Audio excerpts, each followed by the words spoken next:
शिव पुराण के श्रवण की विधि तथा श्रोताओं के पालन करने योग्य नियमों का वर्णन।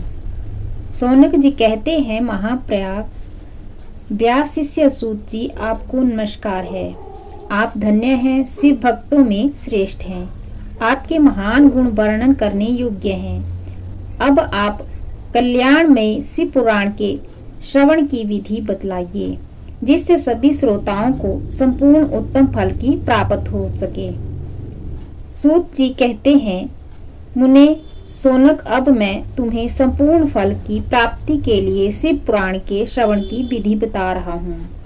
पहले किसी ज्योतिषी को बुलाकर दान मान से संतुष्ट करके अपने सहयोगी लोगों के साथ बैठकर बिना किसी बाधा के कथा की समाप्ति होने के उद्देश्य से शुद्ध मुहूर्त का अनुसंधान कराए और प्रयत्न पूर्वक देश देश में स्थान स्थान पर ये संदेश भेजें कि हमारे यहाँ शिव पुराण की कथा होने वाली है।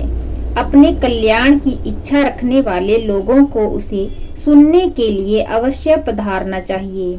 कुछ लोग भगवान श्री हरि की कथा से बहुत दूर पड़ गए हैं।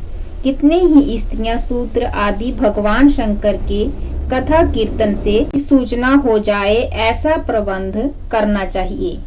जो भगवान शिव के भक्त हों तथा शिव कथा के कीर्तन और श्रवण के लिए उत्सुक हों, उन सबको आदर पूर्वक बुलवाना चाहिए और आए हुए लोगों का सब प्रकार से आदर सत्कार करना चाहिए।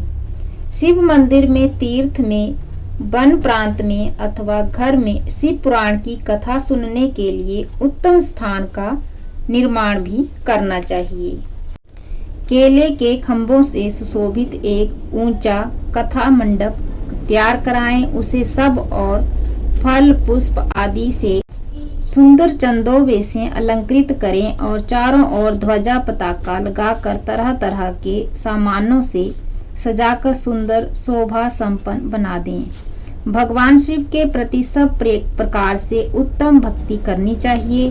वही सब तरह से आनंद का विधान करने वाली है। परमात्मा भगवान शंकर के लिए दिव्य आसन का निर्माण करना चाहिए तथा कथावाचक के लिए भी एक ऐसा दिव्य आसन बनाना चाहिए जो उनके लिए सुखद हो सके।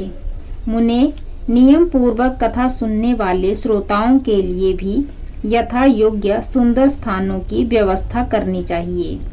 अन्य लोगों के लिए साधारण स्थान ही रखने चाहिए। जिसके मुख से निकली हुई वाणी देहधारियों के लिए कामधेनु के समान अभीष्ट फल देने वाली होती है, उस पुराण वेता विद्वान वक्ता के प्रति तुच्छ बुद्धि कभी नहीं करनी चाहिए।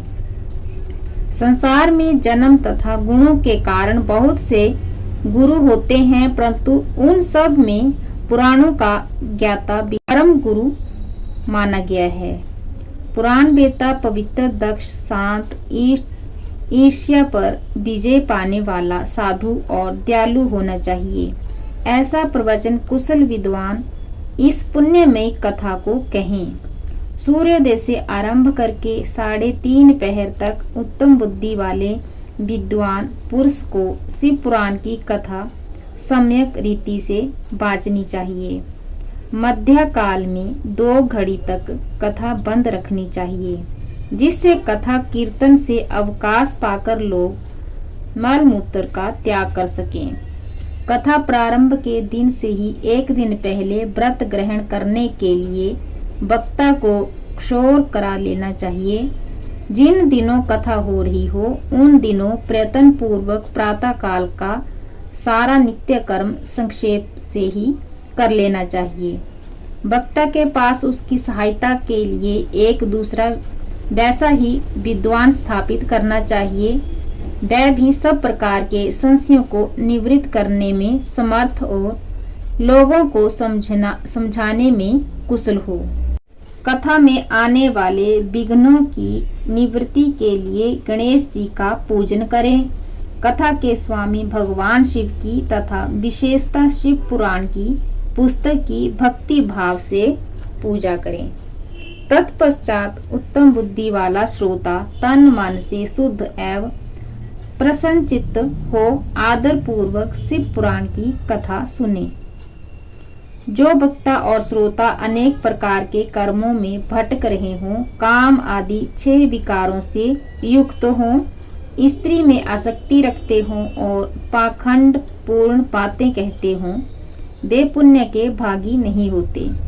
जो लौकिक चिंता तथा धन, गृह, पुत्र आदि की चिंता को छोड़कर कथा में मन लगाए रहते हैं, उन शुद्ध बुद्धि पुरुषों को उत्तम फल की प्राप्ति होती है।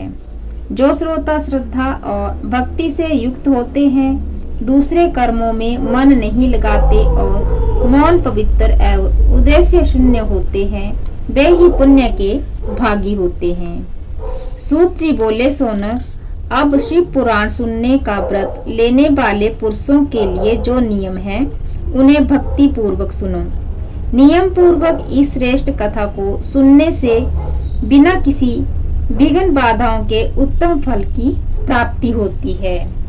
जो लोग दीक्षा से रहित हैं, उनका कथा श्रवण में अधिकार नहीं है। अतः मुने, कथा सुनने की इच्छा वाले सब लोगों को पहले वक्ता से दीक्षा ग्रहण करनी चाहिए।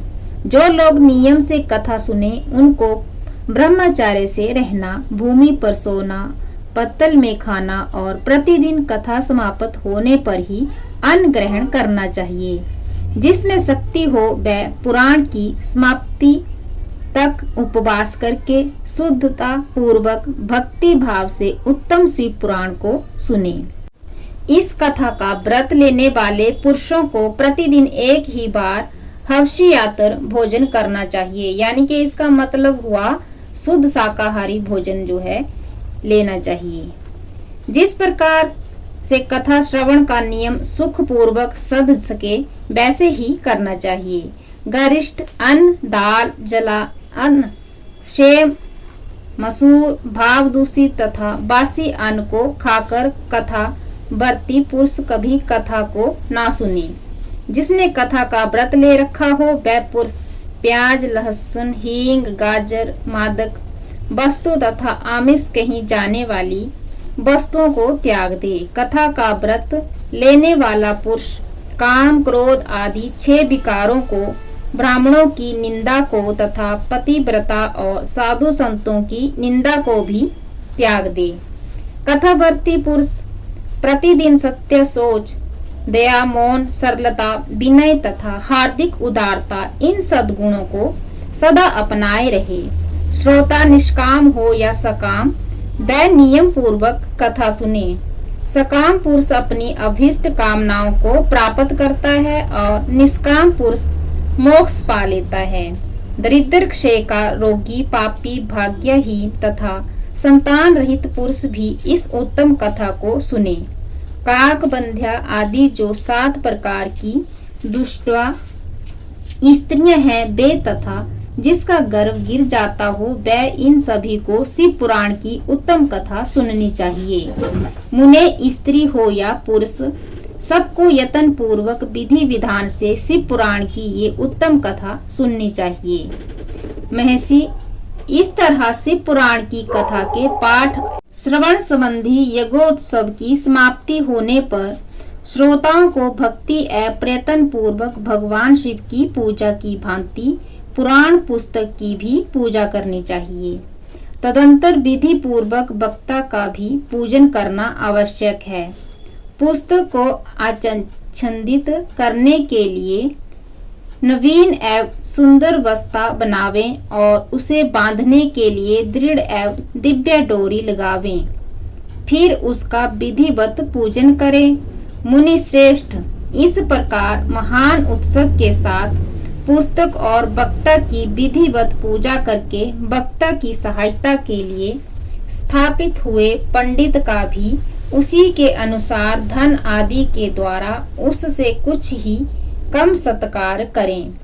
वहां आए हुए ब्राह्मणों को अन्न, धन आदि का दान करें। साथ ही गीत, वाद्य और नृत्य आदि के द्वारा महान उत्सव रचाएं। मुने, यदि श्रोता विरक्त हो तो उसके लिए कथा समाप्ति के दिन विशेष रूप से उस गीता का पाठ करना चाहिए जिसे श्री रामचंद्र जी के प्रति भगवान शिव ने कहा था। यदि श्रोता ग्रस्त हो तो उस बुद्धिमान को उस श्रवण कर्म की शांति के लिए शुद्ध हविष्य के द्वारा होम करना चाहिए। मुने रुद्र संहिता के प्रत्येक श्लोक द्वारा होम करना उचित होता है अथवा गायत्री मंत्र से होम करना चाहिए, क्योंकि वास्तव में ये पुराण गायत्री मय ही है, अथवा शिव पंचाक्षर मूल मंत्र से हवन करना उचित है। होम करने की शक्ति ना हो तो विद्वान पुरुष यथाशक्ति हवनीय हविष्य का ब्राह्मणों को दान करे। न्यूनतरिक्त रूप दोष की शांति के लिए भक्ति पूर्वक शिव सहस्त्र नाम का पाठ अथवा श्रवण करें। इससे सब कुछ सफल होता है। इसमें संशय नहीं है कि क्योंकि तीनों लोकों में उससे बढ़कर कोई वस्तु नहीं है। कथा श्रवण संबंधी व्रत की पूर्णता की सिद्धि के लिए 11 ब्राह्मणों को मधु मिश्रित खीर भोजन कराएं और उन्हें दक्षिणा दें। मुने यदि शक्ति हो तो 3 तोले सोने का एक सुंदर सिंहासन बनवाएं और उस पर उत्तम अक्षरों में लिखी अथवा लिखाई हुई शिव पुराण की पोथी विधि पूर्वक स्थापित करें। तत्पश्चात पुरुष उसकी आवाहन आदि विधिवत उपचारों से पूजा करके दक्षिणा चढ़ाएं। फिर जितेंद्रिय आचार्य का वस्त्र आभूषण एवं गंध आदि से पूजन करके दक्षिणा सहित वह पुस्तक उन्हें समर्पित कर दें।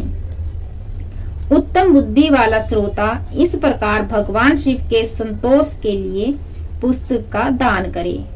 शौनक इस पुराण के उस दान के प्रभाव से भगवान शिव का अनुग्रह पाकर पुरुष भव बंधन से मुक्त हो जाता है। इस तरह विधि विधान का पालन करने पर श्री संपन्न शिव पुराण संपूर्ण फल देने वाला तथा भोग और मोक्ष का दाता होता है। मुने शिव पुराण का वह सारा महात्म्य जो संपूर्ण अभीष्ट को देने वाला है मैंने तुम्हें कह सुनाया। अब और क्या सुनना चाहते हो? श्रीमान शिव पुराण समस्त पुराणों के भाल का तिलक माना गया है। यह भगवान शिव को अत्यंत प्रिय रमणीय तथा भव रोग का निवारण करने वाला है। जो सदा भगवान शिव का ध्यान करते हैं, जिनकी वाणी शिव के गुणों की स्तुति करती है और जिनके दोनों कान उनकी कथा सुनते हैं, इस जीव जगत में उन्हीं का जन्म लेना सफल है। वे निश्चय ही संसार सागर से पार हो जाते हैं। भिन्न भिन्न प्रकार के समस्त गुण जिनके सच्चिदानंद में स्वरूप का कभी स्पर्श नहीं करते, जो अपनी महिमा से जगत के बाहर और भीतर है तथा जो मन के बाहर और भीतर वाणी एवं मनोवृत्ति स्वरूप में प्रकाशित होते हैं, आनंद घन स्वरूप परम शिव की मैं शरण लेता हूँ।